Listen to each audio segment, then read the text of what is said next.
आपलं या सिरीजमधलं second lecture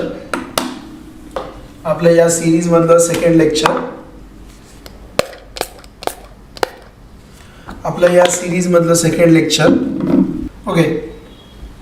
आपण थेरम नंबर 4 घेतलं होतं. जॉईन करा फास्ट. हे बघा, आपल्याला या पद्धतीने जावं लागणार, त्याला पर्याय नाही आहे, दिवस कमी आहेत. So let us start today session. आपण पहिले 4 पैकी 3 थेरम घेतले. पहिला घेतला, दुसरा घेतला, चौथा घेतला. त्यातला दुसरा आणि चौथा थेरम अतिशय महत्त्वाचा आहे. दुसरा आणि चौथा थेरम अतिशय महत्त्वाचा आहे. ओके. तर तिसरा थेरम आज आपण घेऊया, थेरम नंबर 3. थेरम सगळे शिकवणार आहे, पण कोणता महत्त्वाचा आहे हे तुम्हाला मी ऑलरेडी सांगितलेलं आहे. कळलं? थेरम नंबर 3 वेक्टर्स चालले नाही का आपलं, वेक्टर्स. चांगला अभ्यास करा रे बाळांनो, खूप छान अभ्यास करा, सोपा आहे. फक्त तुम्ही एकदा रिवाइज करणं खूप गरजेचं आहे. बघा, theorem number 3 not so important, पण शेवटी ते थेरम आहे, त्यामुळे आपण सगळे थेरम करणार आहोत. Theorem number 3 not so important. लगेच आपण ब्रॅकेटमध्ये लिहून ठेवायचं आहे, नॉट सो इम्पॉर्टंट. आता याचं स्टेटमेंट पहा. Statement 3 vectors A bar, B bar and C bar are coplanar. 3 vectors A bar, B bar and C bar are coplanar if and only if there exists a non-zero linear combination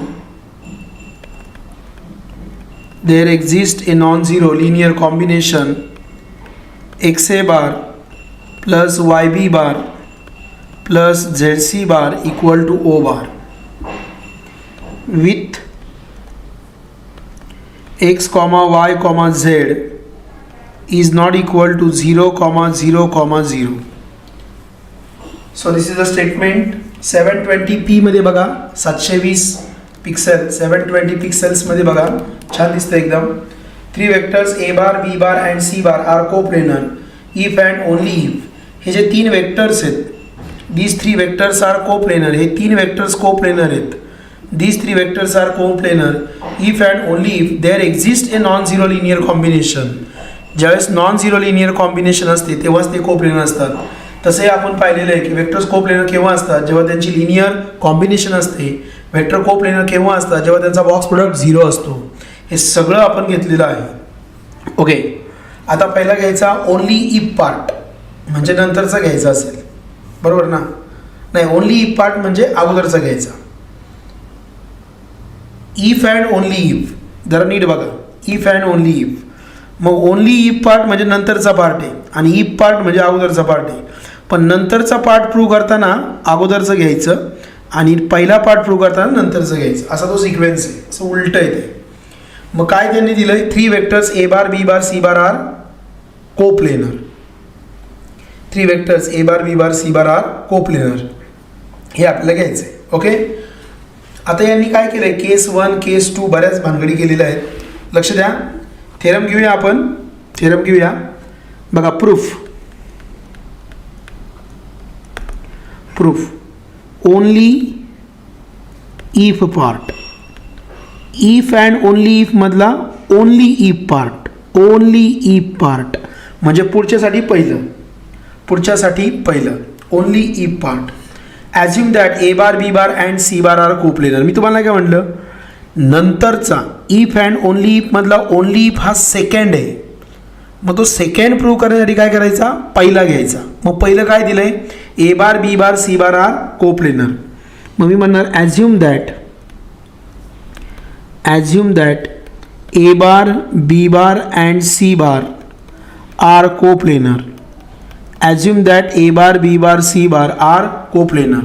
A bar B bar C bar हे coplanar आहेत. मग याच्यामध्ये आता मी घेणार पहिलं केस नंबर 1. केस नंबर 1.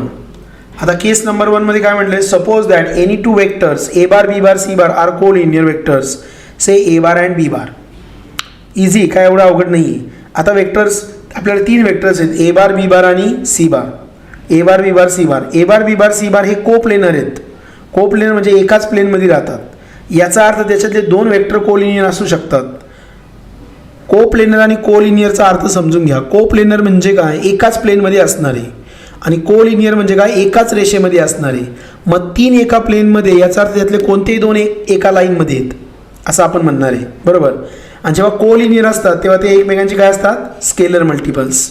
तेव्हा ते एकमेकांचे स्केलर मल्टिपल्स असतात. ओके, ते एकमेकांचे काय असतात, स्केलर मल्टिपल. बघा केस नंबर 1 बघा. Here A bar B bar and C bar are coplanar. It means that any two vectors say a bar and b bar are collinear. It means that any two vectors a bar and b bar are collinear. a bar आणि b bar are collinear. मग collinear असतात म्हणजे काय असतात, scalar multiples. Therefore there exist 2 non-zero scalars. There exist 2 non-zero scalars x and y. There exist 2 non-zero scalars x and y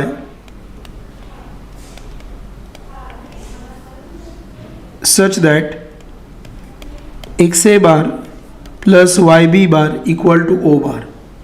Such that xa bar plus yb bar equal to o bar.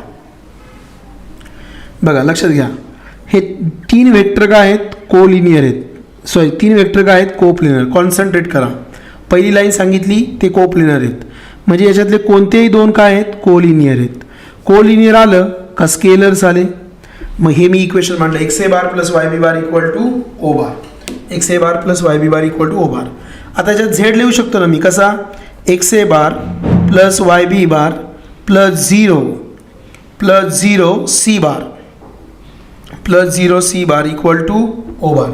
मग झालं proof, X A bar plus Y B bar plus Z C bar. If, बघा मी इथं colour नाही लिहितो, if Z equal to 0, if Z equal to 0 और 0 equal to Z, then मग काय होणार, X A bar plus Y B bar plus Z C bar equal to O bar. आणि इथं काय आहे, झेड इज 0 आणि इथं झेड 0 आहे. झालं proof. Only if part, if and only if. नंतरचा कोण आहे, ओनली इफ. मग ओनली इफ पार्ट हा नंतरचा आहे. मग नंतरच्यासाठी काय करायचं, अगोदरचं गिवन आणि नंतरचं प्रूफ. मग अगोदरचं गिवन काय आहे, A bar B bar C bar are coplanar. A bar B bar C bar are coplanar मांडलं मी इथे. ए bar B bar C bar are coplanar. 3 vector coplanar आहेत, याच्यातले 2 कोलिनियर आहेत. मग स्केलर्स आले, मग हे असं आलं. मग इथं आहे ना काय केलं, हे आपण मांडलं असं, मला सी बार पाहिजेच. इथं सी बार दिसत नाही आहे, पण तो आहे, त्याचा कोइफिशियंट आहे ना 0 आहे. मग तो 0 आहे ना, त्याला मी झेड म्हणतो. मग मी इथं झेड मांडला, मग ते प्रूव्ह झालं, X A bar plus Y B bar plus Z C bar equal to O bar. समजलं का आणि लिहून झालं का, 3 वेक्टर आहेत. हा वेक्टर ए बार आहे, हा वेक्टर बी बार आहे, हे कोलिनियर झाले. आणि हा वेक्टर सी बार आहे. बघा मग ए बार आणि बी बार काय आलं, एकाच रेषेमध्ये आले का नाही. बघा ए बार आणि बी बार काय आलं, एकाच रेषेमध्ये आले. ए बार आणि बी बार एकाच रेषेमध्ये आले. ओके, आता केस नंबर 2 बघा. Case number 2, no two vectors A bar B bar and C bar are collinear. कोणतेही दोन वेक्टर्स कोलिनियर नाही आहेत. कोणतेही दोन वेक्टर्स कोलिनियर नाही आहेत म्हणजे काय बघा, पण ते एकाच प्लेनमध्ये आहेत. हे एक प्लेन आहे, मग इथं कोण आहे ए बार, इथं कोण आहे बी बार आणि इथं कोण आहे सी बार. इथं सी बार आहे. हे तीन वेक्टर बघा एकाच प्लेनमध्ये आहेत, ए बार बी बार आणि सी बार, पण ते कोलिनियर नाही आहेत. No two vectors are collinear. हे कोलिनियर नाही आहे, हे कोलिनियर नाही आहे. मग कोलिनियर नाही आहे पण ते एकाच प्लेनमध्ये आहेत, ते कोलिनियर नाही आहेत. They are not collinear. No collinear बघा, नो कोलिनियर, नो कोलिनियर. हे कोलिनियर नाही आहेत. मग याच्यातलं काय आला, but A bar B bar and C bar are coplanar. A bar B bar C bar मात्र कोप्लेनर आहे. म्हणजे काय होणार, therefore C bar is coplanar with A bar and B bar. मग कोप्लेनर असतील तर काय येणार, C bar equal to X A bar plus Y B bar, where X and Y are two non zero scalars. ह्यातले दोन vector आहेत ना, कोणच कोलिनियर नाही आहे. पहिली केस काय घेतली, ते दोन कोलिनियर आहेत. इथं काय म्हटलं, हे दोन्ही कोलिनियर नाही आहेत. मग हे बघा एक पण एका रेषा दाखवली नाहीत, पण ते कोप्लेनर आहेत. कोप्लेनर असल्यानंतर जर तीन वेक्टर कोप्लेनर असतील तर त्यातला तिसरा बाकीच्या दोघांची काय असते, लिनियर कॉम्बिनेशन. म्हणजे C bar is a linear combination with X A bar and Y B bar. हे आपण पाहिलंय, मी तुम्हाला लिहून दिलं मराठीत. जर तीन वेक्टर कोप्लेनर असतील तर त्यापैकी कोणताही एक वेक्टर बाकीच्या दोघांची काय असते, लिनियर कॉम्बिनेशन. सांगितले मी तुम्हाला. आणि जर तुम्हाला चार वेक्टर दिले तर त्यातला कोणताही एक वेक्टर बाकीच्या तिघांची काय असते, लिनियर कॉम्बिनेशन. मग हे असं मांडलं. देअरफॉर काय झालं बघा, X A bar plus Y B bar minus C bar equal to O bar. Therefore X A bar plus Y B bar, इथं प्लस केलं, इथं -1 केला, C bar equal to O bar. Therefore X A bar plus Y B bar plus Z C bar equal to O bar, where काय आलं, Z equal to -1. इथं Z equal to -1 घेतला. पहिल्या केसमध्ये झेड इक्वल टू 0 घेतला आणि दुसऱ्या केसमध्ये झेड इक्वल टू -1 घेतला. लक्षात घ्या कशा केसेस आहेत. पहिली केस नंबर 1. पहिलं आपण काय केलंय, ओनली इफ पार्ट घेतोय, नंतरचा पार्ट घेतोय. म्हणजे काय घ्यायचं, given A bar B bar C bar are coplanar. म्हणजे पहिल्या पार्टमध्ये ए बार बी बार सी बार कोप्लेनर घ्या आणि त्यांच्यावरनं लिनियर कॉम्बिनेशन प्रूव्ह करा. मग मी म्हटलं ए बार बी बार सी बार कोप्लेनर आहेत, म्हणजे तिन्ही एकाच प्लेनमध्ये आहेत. मग दोन केस तयार झाल्या. काय की त्या तीनपैकी दोन वेक्टर कोलिनियर आहेत आणि किंवा एकही कोलिनियर नाहीत, अशा दोन केस झाल्या. मग पहिल्या केसमध्ये दोन वेक्टर कोलिनियर घेतले, मग ते एकमेकांचे स्केलर मल्टिपल आले. मग ए बार आणि बी बार कोलिनियर घेतला, मग तो एकमेकांचा स्केलर मल्टिपल आला, म्हणून X A bar plus Y B bar equal to O bar आला. आता सी बार तर पाहिजे, मग सी बार आहे पण दिसत नाही, त्याचा कोइफिशियंट 0 घेतला. आता दुसऱ्या केसमध्ये मी काय म्हटलं, दुसऱ्या केसमध्ये मी असं म्हटलं की हे तिन्ही वेक्टर कोप्लेनर आहेत पण यातला कोणताही एका रेषेत नाही आहे. They are non collinear. मग ते नॉन कोलिनियर आहेत पण तिघं कोप्लेनर आहेत, याचा अर्थ तिसरा सी बार हा बाकीच्या दोघांची लिनियर कॉम्बिनेशन मांडला. So C bar equal to X A bar plus Y B bar. C बारला तिकडे घेतला, मायनस सी बार आला, मग त्या -1ला मी झेड म्हटलं. तो जो -1 आहे ना, -1 इथे जो -1 आला आहे, -1 त्याला मी झेड म्हटलं. Still we have X A bar plus Y B bar plus Z C bar equal to O bar. समजली का दुसरी केस? दुसरी केस समजली असेल तर आपला ओनली इफ पार्ट संपला. इफ अँड ओनली इफ मधला ओनली इफ पार्ट संपला. बोला, समजलं का? समजलं का? लिहून झालं का? बोला रे. बघा आता मी काय घेणार, इफ पार्ट. आता इफ पार्टमध्ये काय करायचं, नंतरचं गिवन. नंतरचं म्हणजे काय, X A bar plus Y B bar plus Z C bar, X A bar plus Y B bar plus Z C bar, this is given. X A bar plus Y B bar plus Z C bar this is given. बघा कॉन्व्हर्सली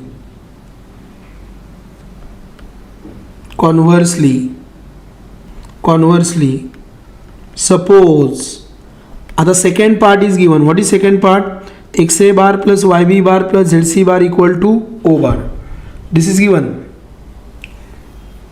मग आता मी काय म्हणतो बघा, असं मी म्हणतो this Z C bar equal to minus X A bar minus Y B bar. Now Z is not equal to zero. झेडला नॉन झिरो स्केलर घेतला, मग जो नॉन झिरो असतो त्याने आपण काय करू शकतो? Divide. So C bar equal to minus X upon Z A bar plus minus Y upon Z B bar. So C bar equal to minus X upon Z A bar plus minus Y upon Z B bar. म्हणजे काय आलं? Therefore C bar is coplanar with A bar and B bar. Linear combination तयार झाली ना, linear combination तयार झाली. Therefore A bar B bar and C bar are coplanar. Finished. Theorem finished. तुम्ही लिहा, मग मी परत एकदा तुम्हाला सांगतो समजून. डन. ओके, थीम समजून घ्या. त्याच्यामध्ये बघा काय थीम आहे. Theorem number 3 not so important, तरी पण मी घेतलं आहे. बघा इथे आलं आहे इफ अँड ओनली इफ. याच्यावर कॉन्सन्ट्रेट करा. If and only if. मग इफ अँड ओनली इफमध्ये काय आहे तर 3 शब्द आहेत, इफ आणि ओनली इफ. मग यातला ओनली इफ पार्ट घेतला. मग ओनली इफ पार्ट जेव्हा आपण घेतो ना, तेव्हा पहिलं गिवन आहे. मग पहिलं गिवन काय आहे? A bar B bar C bar are coplanar. आणि मग प्रूव्ह काय करायचं तर हे प्रूव्ह करायचं, दुसरं प्रूव्ह करायचं. बरोबर, दुसरं प्रूव्ह करायचं. आता पुढे बघा, आता पुढे काय घडलं. आता हा जो पहिला पार्ट आहे, हा पहिला पार्ट जर घेतला मी तर पहिला पार्ट घेतला तर हे गिवन येणार आणि मला हे प्रूव्ह करायचं आहे. हे समजलं का? मला सांगा, हे समजलं का? मग आता ओनली इफ पार्ट म्हणजे सेकंड. मग सेकंडमध्ये गिवन काय? A bar B bar C bar are coplanar. आणि त्याच्यावरनं प्रूव्ह काय करायचं? X A bar plus Y B bar plus Z C bar equal to O bar. आणि पहिला गिवन असेल तर पहिला जर प्रूव्ह करायचा असेल तर दुसरा गिवन आणि त्यावरनं पहिलं प्रूव्ह करायचं. ठीक आहे, चला हे सगळे आपले पहिले 4 थेरम संपले. 4ही थेरम आपले पहिले संपले. सेक्शन फॉर्म्युला ऑलरेडी घेतलाय मी. Section formula for internal division as well as external division दोघंही मी घेतलेले आहेत. चला आता आपण घेऊया application. Very important. Application number 1.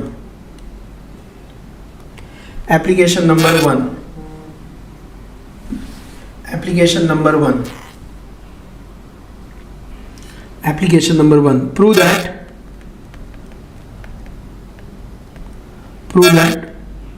all the medians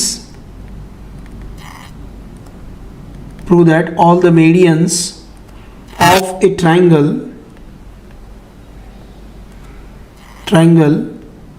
are concurrent. So this is very important. अतिशय महत्त्वाचं आहे. Too much important. तू आणि तूच, तुझ्याशिवाय कोणीच नाही असं आहे.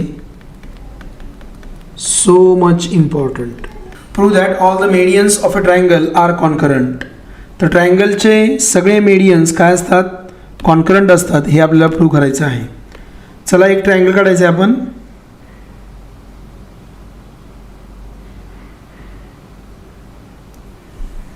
So this is the triangle. आता याच्या मेडियन्स काढायच्या. मेडियन्स म्हणजे काय? मिड पॉईंटमधनं जाणारी सेगमेंट. मेडियन म्हणजे काय? मिड पॉईंटमधनं जाणारी सेगमेंट. आता या ट्रायंगल नाव दिलं, इथं नाव दिलं बघा ABC असं नाव दिलं. आता सी मधनं जाणारी मेडियन काढायची मला. सीमधून जाणारी मीडियन काढायची, पण त्यासाठी मला ए बीचा मिड पॉईंट घेतला पाहिजे. इथं बी सीचा मिड पॉईंट आहे, इथं ए सीचा मिड पॉईंट आहे. आता ह्यांच्यातनं लाईन ड्रॉ करणार आहे मी इथून. So this is the first median. त्याच्यानंतर मी सेकंड मेडियन काढणार. This is the second median and this is the third median. आणि ही झाली थर्ड मेडियन. हे सगळे एकमेकांना डिवाइड करतात पॉईंट जी मध्ये.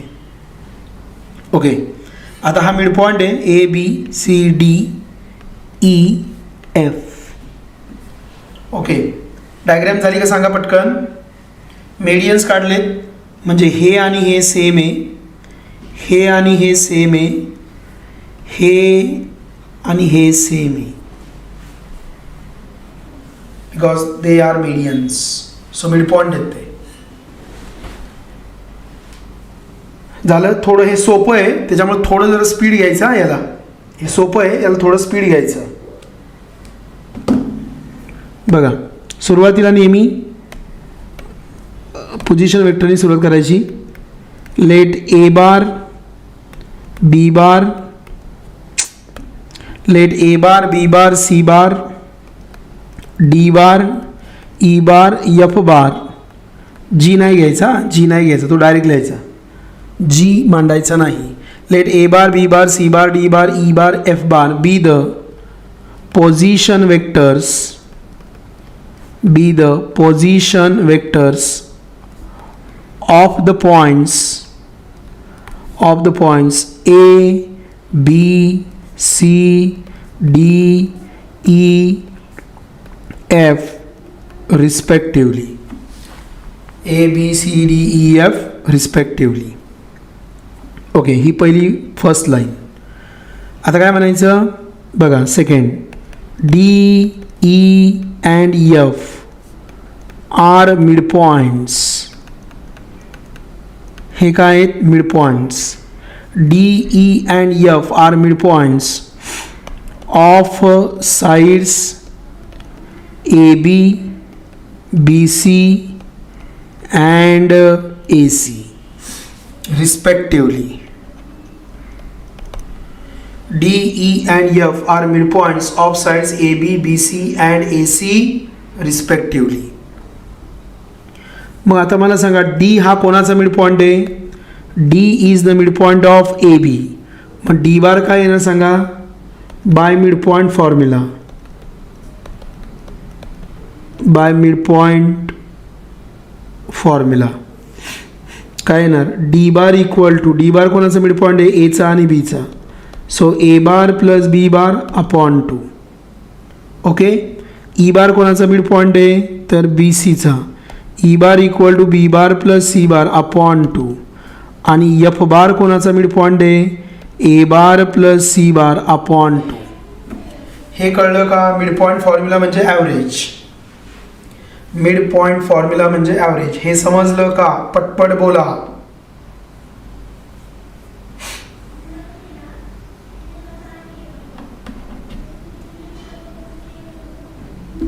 आता 2 ला इकडे घेतो. So 2D bar equal to A bar plus B bar, 2E bar equal to B bar plus C bar and 2F bar equal to A bar plus C बार.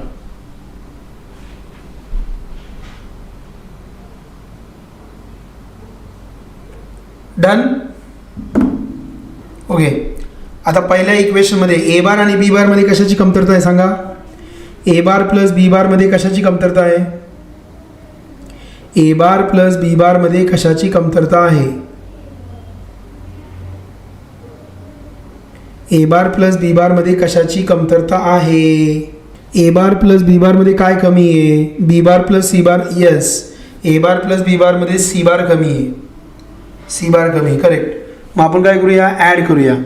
पहिल्यामध्ये कोण ॲड करायचा C bar, दुसऱ्यामध्ये A bar, तिसऱ्यामध्ये B bar. मग मी असं म्हणणार आहे add, adding. पहिल्यामध्ये C bar, दुसऱ्यामध्ये A bar and B bar. Adding C bar, A bar and B bar in the adding C bar, A bar and B bar in the respective equations, adding C bar, A bar and B bar on both sides in the respective equations. मग बघा 2D बार याच्यामध्ये add केला C bar, it is equal to A bar plus B bar, ह्याच्यामध्ये add केला C bar, semicolon, दुसऱ्यामध्ये add केला E bar, 2E bar plus ह्याच्यामध्ये add केला आहे A बार, काय ॲड केला A bar, it is equal to ह्याच्यामध्ये ॲड केला A bar plus B bar plus C bar आणि तिसऱ्या इक्वेशनमध्ये ॲड केला B बार, तिसऱ्या इक्वेशनमध्ये ॲड केला B bar. So 2F bar plus B bar equal to A bar plus B bar plus C bar. आता दोघांची कोणती साईड सेम आहे? बोला, दोघांची कोणती साईड सेम आहे?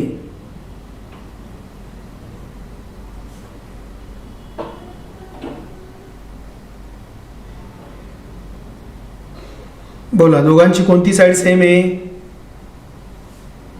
राईट हँड साईड सेम आहे. Yes, RHS right hand side same आहे. गुड. मग आपण लेफ्ट हँड साईड सेम आणू शकतो. Therefore 2D bar plus C bar equal to 2E bar plus A bar equal to 2F bar plus B bar equal to A bar plus B bar plus C bar equal to A bar plus B bar plus C bar. आता मी काय करणार आहे? Divide by 3. Divide by 3. आता 3ने मी divide करतो. मग 3ने divide केलं काय आलं? 2D bar plus C bar upon 3 equal to 2E bar plus A bar, 2E bar plus A bar, 2E bar plus A bar upon 3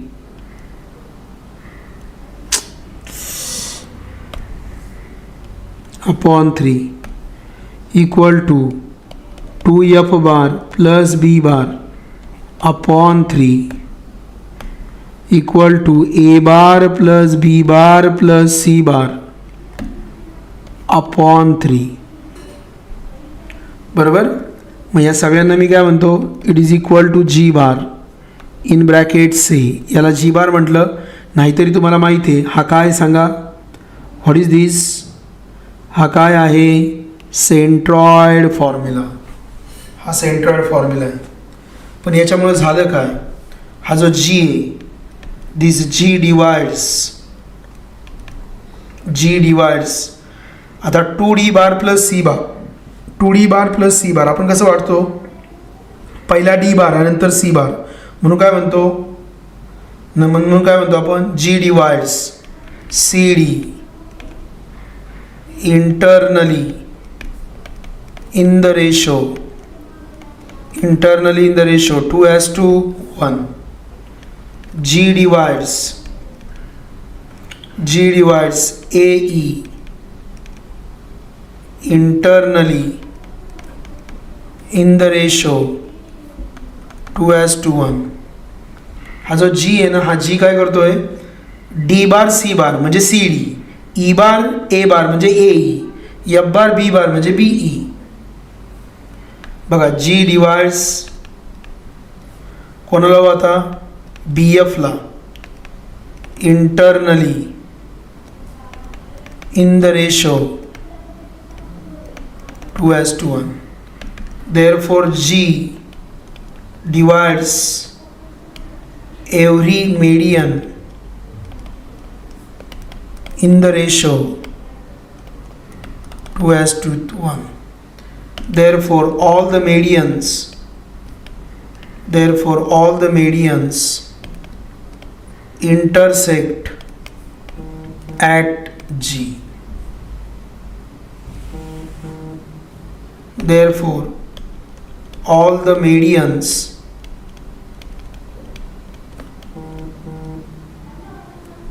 are concurrent. All the medians are concurrent, and their their point of concurrence is G, that is centroid. सगळ्यांना कळलं? एकदम easy, एकदम easy, एकदम म्हणजे एकदम easy. उद्याच्या पेपरला विचारणार आहे मी. बघा काय केलं. Application number 1, prove that all the medians of a triangle are concurrent. मग ट्रायंगल काढला, प्रश्न ट्रायंगलविषयी ट्रायंगल काढला. ट्रायंगलला नाव दिलं ABC. मेडियन्स मेडियन्स मेडियन्स म्हणजे मिड पॉईंट घेतले, DEF मिड पॉईंट घेतले. मग सेगमेंट्स काढल्या, सगळ्या सेगमेंट्स एकाच पॉईंटमध्ये इंटरसेक्ट करतात. तो पॉईंट कोण घेतला? G. पण त्याला नामकरण नंतर करायचं. मग सुरुवातीला म्हटलं let A bar B bar C bar D bar E bar and F bar be the position vectors of the points A B C D E F respectively. आता D काय आहे? मिड पॉईंट कोणाचा? ABचा. E काय? Mid point कोणाचा? BCचा. F काय? Mid point कोणाचा? ACचा. हे मिड पॉईंट आहेत. मग मिड पॉईंट फॉर्म्युला वापरला. मग D बार इक्वल टू काय आलं? A bar plus B bar upon 2. E bar equal to काय आलं? B bar plus C bar upon 2.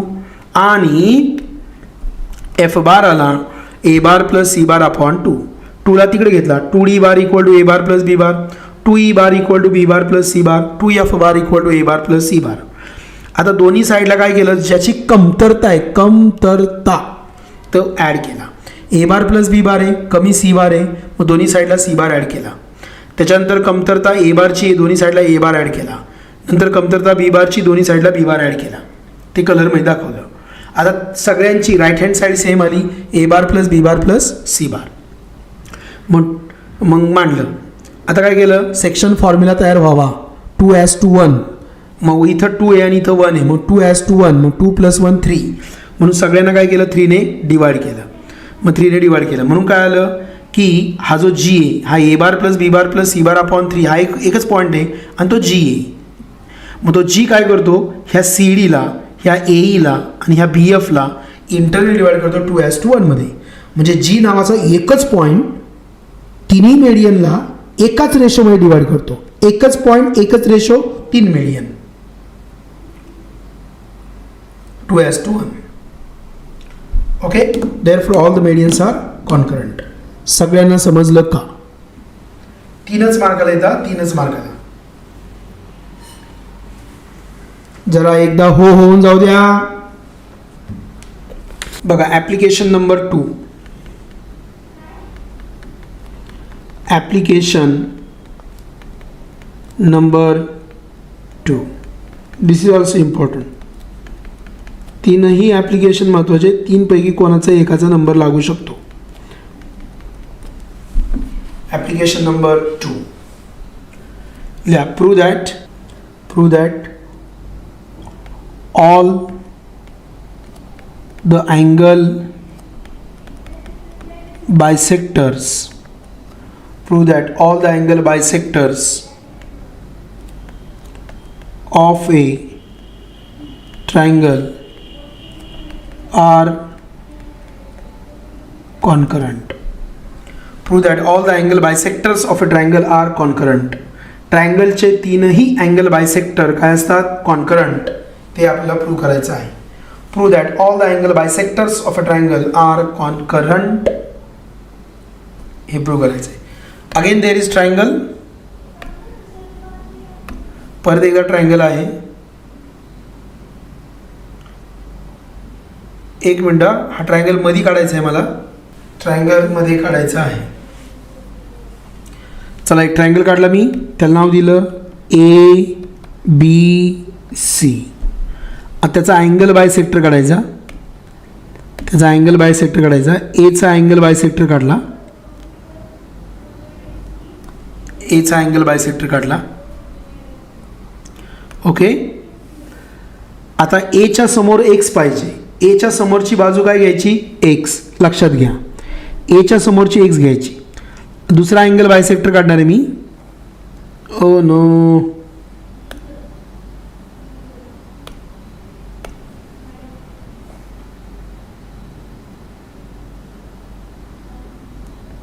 हा दुसरा अँगल बायसेक्टर झाला. बीचा अँगल बायसेक्ट केला यांनी. हे दोन्ही अँगल सेम आहेत. हा अँगल आणि हा अँगल एकदम सेम आहे बघा. हा अँगल आणि हे दोन्ही अँगल सेम आहेत. आणि आता मी तिसरा बायसेक्टर काढणार आहे. तिसरा बायसेक्टर हा सीचा असणार आहे.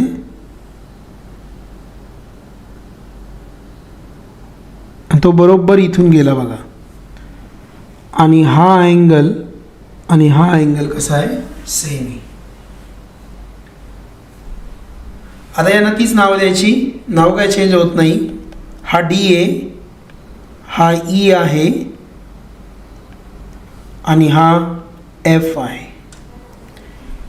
इथपर्यंत डायग्राम कंप्लीट करा. आणि जिथं डिवाइड करतात तो एच आहे, त्याला आपण काय म्हणणार आहे?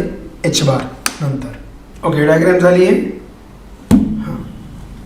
आता पुढची गंमत बघा. ह्या डायग्रामची पुढची गंमत, आणि ती अजिबात नाही चुकवायची. हा, ती गंमतच नाही चुकवायची.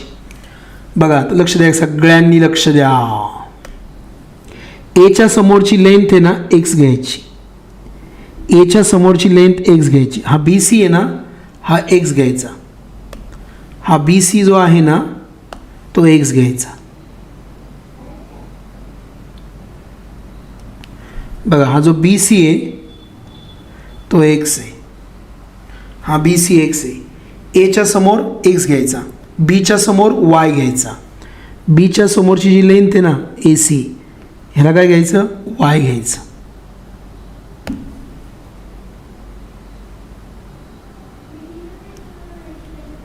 हा वाय. आणि सीच्या समोर आहे ना त्याला झेड घ्यायचं. जो सीच्या समोर आहे ना त्याला झेड घ्यायचं.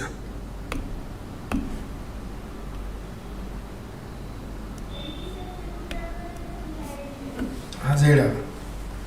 कंपल्सरी एच्या समोर एक्स घेणे कंपल्सरी. इथं ए आहे बघा, त्याच्यासमोर मी काय घेतलाय? एक्स. इथं बी आहे, त्याच्यासमोर वाय, आणि सीच्या समोर झेड. डायग्रॅम एकदम परफेक्ट झाली का? एकदा ह्या डायग्रॅमसाठी हो, ह्या डायग्रॅमसाठी एकदा हो, पटकन प्लीज, फास्ट. ओके, आता लक्ष द्या, एक गोष्ट मला तुम्ही सांगायची. आता हा जो डी आहे, हा डी काय करतो? ए बीला डिवाइड करतो. कोणत्या रेशोमध्ये? ते फार महत्त्वाचं आहे. लक्ष द्या इकडे सगळ्यांनी. आता हा जो डी नावाचा पॉईंट आहे, D divides A B internally. D divides A B. D कडे फोकस करा. D divides A B internally. त्यापूर्वी आपण एक वाक्य लिहूया. Let A bar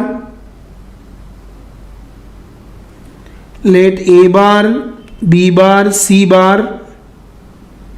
let A bar B bar C bar D bar E bar F bar be the position vectors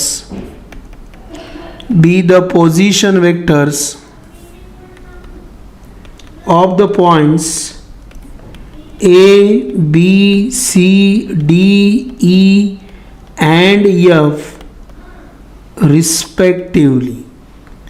Let A bar, B bar, C bar, D bar, E bar, F bar be the position vectors of the points A, B, C, D, E and F respectively. हे झालं. आता D काय करतो बघा. D divides seg AB internally. D divides seg AB internally. हा जो D नावाचा point आहे, तो D नावाचा पॉइंट सेग ए बीला डिवाइड करतो इंटरनली. किती रेशोमध्ये?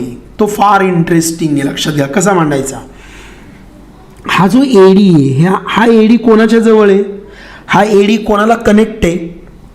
एडी जो आहे तो ए सी ला कनेक्ट आहे. A D A C.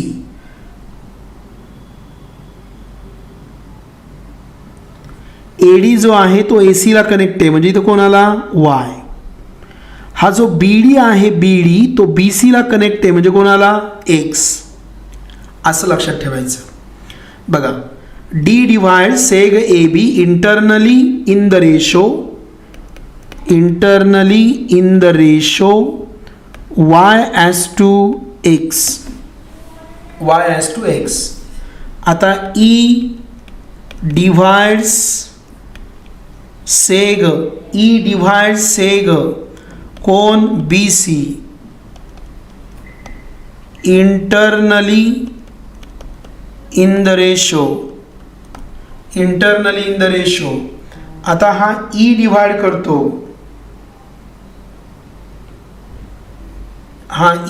करतो, बरोबर. आता कसं लिहायचं बघा, आता ई डिवाइड करतो बी सीला, मग बीला कनेक्ट कोण आहे बी ए, म्हणजे इथं काय येणार झेड आणि इथं काय येणार वाय. तसं इथं कोण येणार, इथं येणार झेड, आणि इथे कोण येणार एक्स. समजतंय का. E divides B C internally in the ratio, E divide करतो बी सीला internally in the ratio z as to y. आणि डायग्राममध्ये बघा F divides A C, seg A C internally in the ratio A सीला divide करतो, ए सीला कसा Z as to x.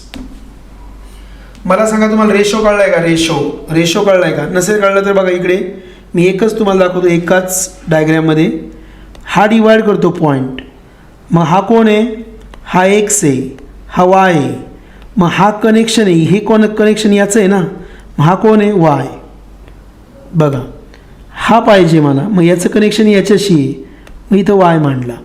आता मला हा पाहिजे, मग याचं कनेक्शन याच्याशी आहे ना, मग इथं एक्स मांडला, म्हणून आला वाय ॲज टू एक्स. आता कळलं का. बोला राव, पटापटा बोला, मला पुढे जाता येत नाही तर मी काय भराभरा शिकून मोकळा होईल. मग आता बायसेक्शन फॉर्म्युला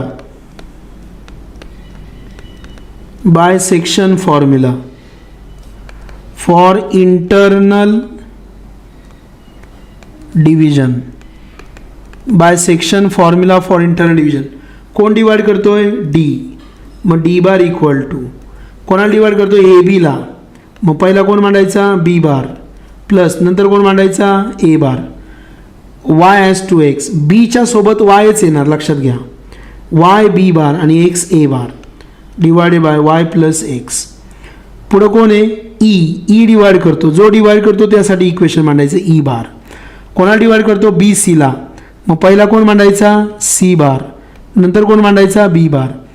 आता सी जर आला तर सीच्या सोबत कंपल्सरी कोण येणार झेड इंटू सी बार, बीच्या सोबत कोण येणार Y upon Z plus Y.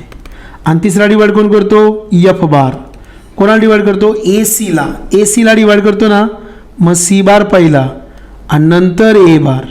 सीच्या सोबत कोण येणार, सीच्या सोबत झेडच येणार आणि एच्या सोबत कोण येणार X A bar, so Z plus X. आता वाय प्लस एक्सला इकडे घ्या, Y plus X into D bar equal to Y B bar plus X A bar, Z plus Y E bar equal to Z C bar plus Y B bar, then Z plus X F bar equal to Z C bar plus X A bar.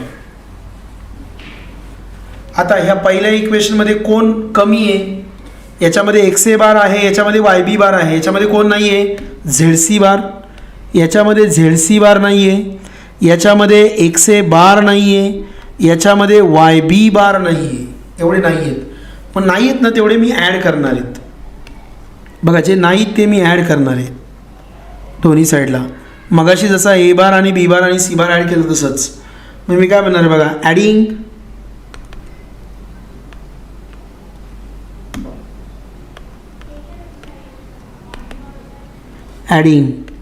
ZC bar XA bar YB bar on both sides of above equations respectively. बरोबर. बघा y plus x D bar ह्याच्यामध्ये कोण add केला ZC bar. It is equal to YB bar plus XA bar plus ZC bar semi colon Z plus Y E bar ह्याच्यामध्ये कोण add केला XA bar. It is equal to काय आलं बघा ZC bar plus YB bar plus XA bar परत semicolon Z plus x F bar plus याच्यामध्ये कोण add केला YB bar. It is equal to ZC bar plus XA bar plus YB bar. आता सगळ्यांची right hand side कशी आली same. सगळ्यांची right hand side same आली म्हणून काय आलं बघा y plus x D bar plus ZC bar Z plus Y E bar plus XA bar Z plus x F bar plus YB bar equal to XA bar plus YB bar plus ZC bar. आता काय करायचं divide by कोणाची गरज आहे इथं बघा XA bar plus YB bar plus ZC bar म्हणजे divide by कोण पाहिजे x plus y plus z. Divide each term by x plus y plus z. जरी x plus y plus z ने डिवाइड करत असलो तरी मी ते फार स्टाईलमध्येच लिहिणार y plus x D bar plus ZC bar upon XA bar plus YB bar plus ZC bar equal to Z plus Y E bar plus XA bar upon काय घेतला मी XA bar plus YB bar plus ZC bar equal to काय घेतलं Z plus x F bar plus YB bar upon काय आलं सांगा XA bar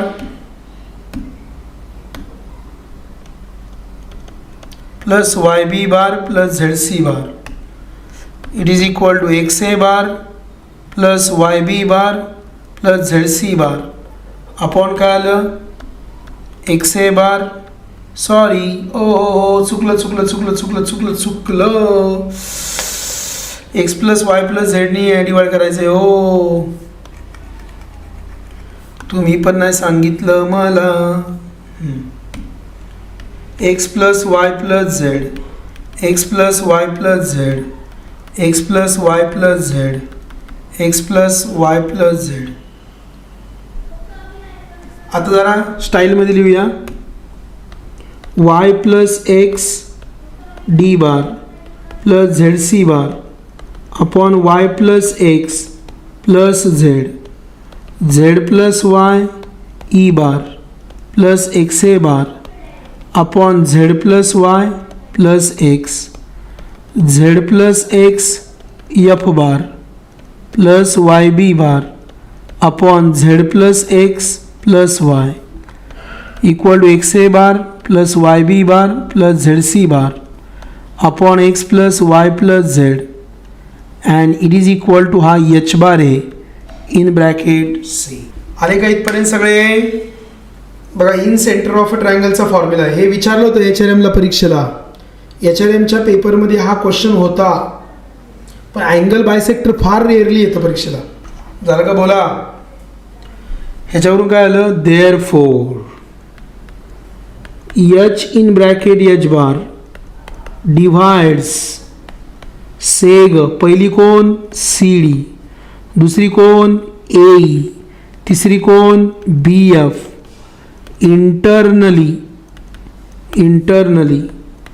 in the ratio कॉमनच लिहिलं आता मी y plus X as to Z comma Z plus Y as to X and Z plus X as to Y. H divides X C D, C डीला कसा divide केला Y plus X as to Z. बघा इथं Y plus X as to Z, इथं Z plus Y as to X, इथं Z plus X as to Y. Internally in the ratio respectively. Therefore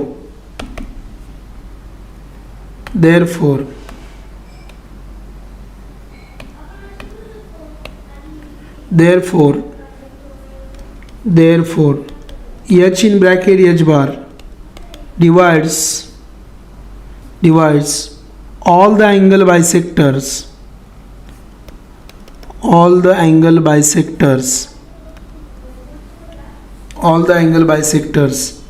at a single point.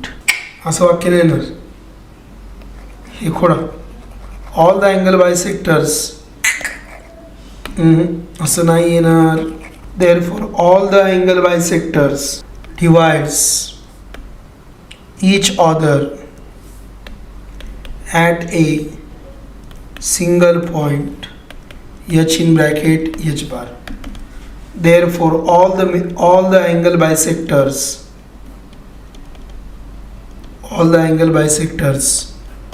of a triangle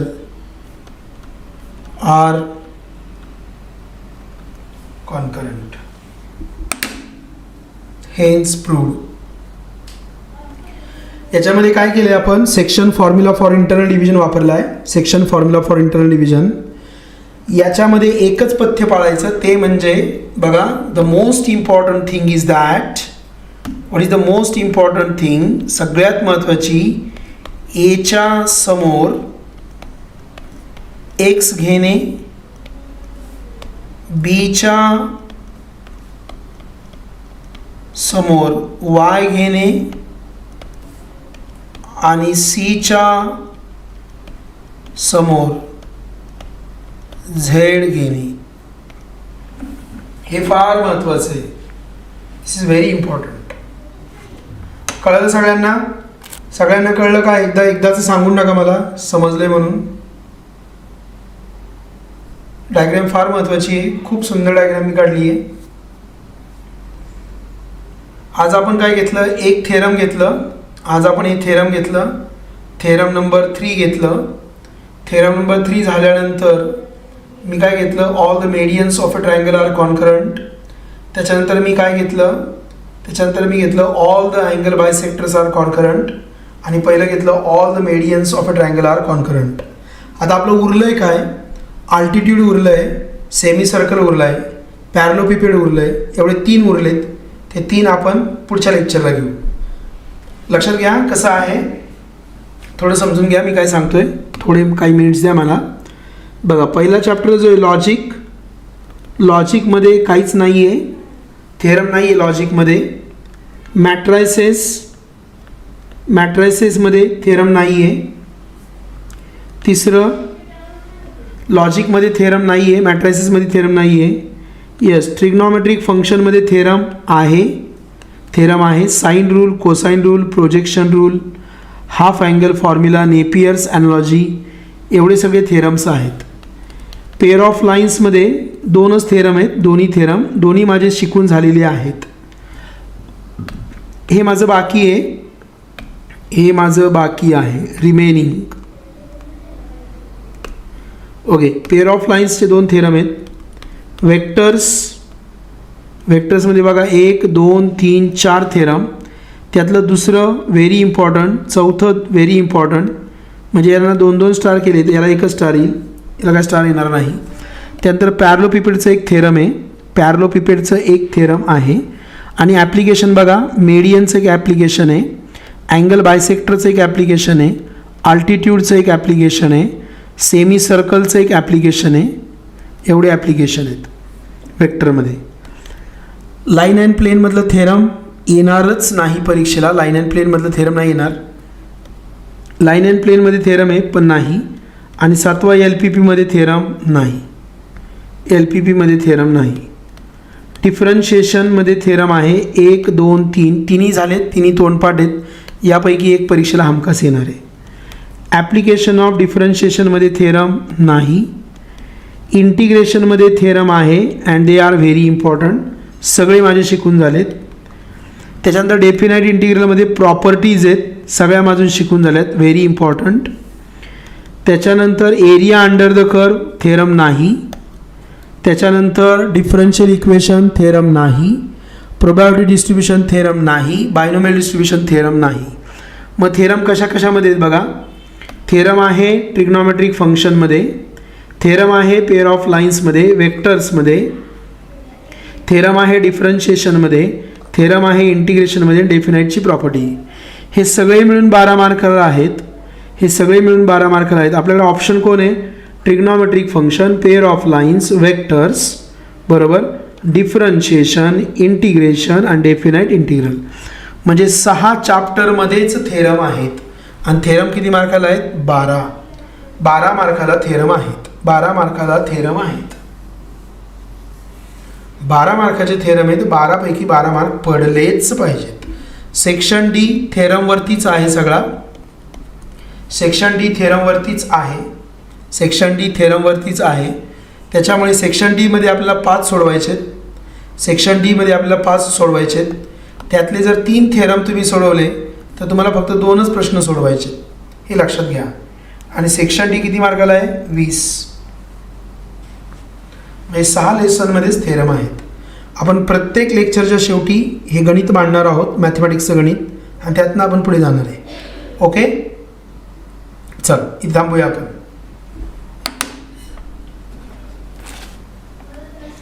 same असं physics 1चं पण घेणार मी, दिवसाड घेणार. आपले पहिले आता मॅथमॅटिक्सचे theorem संपवतो. एकदा थेरम संपले का मग आपण एक दिवस फिजिक्स घेऊ, एक दिवस मॅथ घेऊ. Tata bye bye.